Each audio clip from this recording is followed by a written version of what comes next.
sur le futur budget européen. Ça n'a sans doute jamais été aussi important que de faire connaître avec force la position qui est la nôtre dans un moment où il y a des volontés d'économie ou des volontés de pouvoir disperser la manière avec laquelle les financements sont répartis.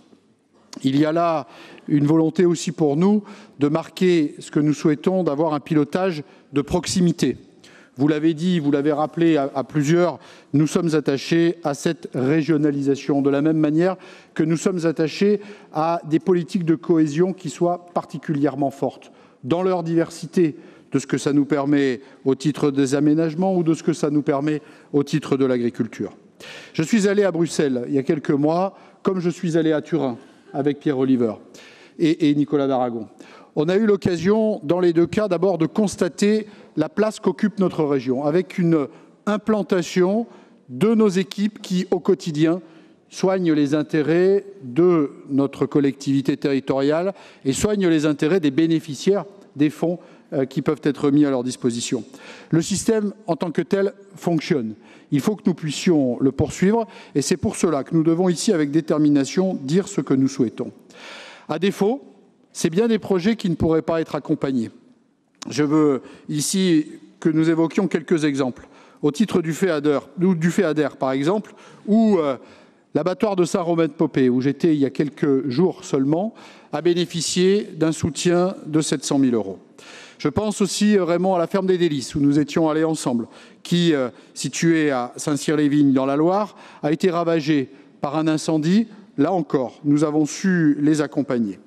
Au titre du FEDER, ou par exemple à Saint-Flour, l'aménagement de la place d'Armes, inauguré ces tout derniers jours, a bénéficié d'un accompagnement de plus de 500 000 €. Ou encore les ateliers textiles de Paray-Villedieu à Saint-Étienne, où là aussi, nous avons pu être présents avec plus de 250 000 €. Il faut donc que nous puissions poursuivre. Il faut que nous sachions nous affranchir des baisses que nous avons déjà subies. Parce que, vous l'évoquiez tout à l'heure, il peut, Monsieur Gay, y avoir des craintes. Il ne faut pas oublier que nous avons perdu 20% de FEADER à la faveur de la programmation qui est actuellement en cours. Donc la vigilance est de tous les instants. Les objectifs que nous souhaitons poursuivre doivent être rappelés et c'est ce que nous souhaitons mettre ici dans ce rapport. Ce rapport qui vient, je l'ai dit, au bénéfice d'un certain nombre de collectivités, au service d'entreprises, qu'elles soient ordinaires ou qu'elles soient de la sphère agricole, mais aussi au service des associations. Et je pense ici, Sandrine, à ce que nous avons pu faire pour accompagner un certain nombre de projets autour du handicap, aussi par le truchement de ces fonds européens.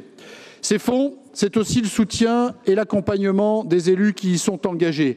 Merci Pierre de ce que tu nous as dit.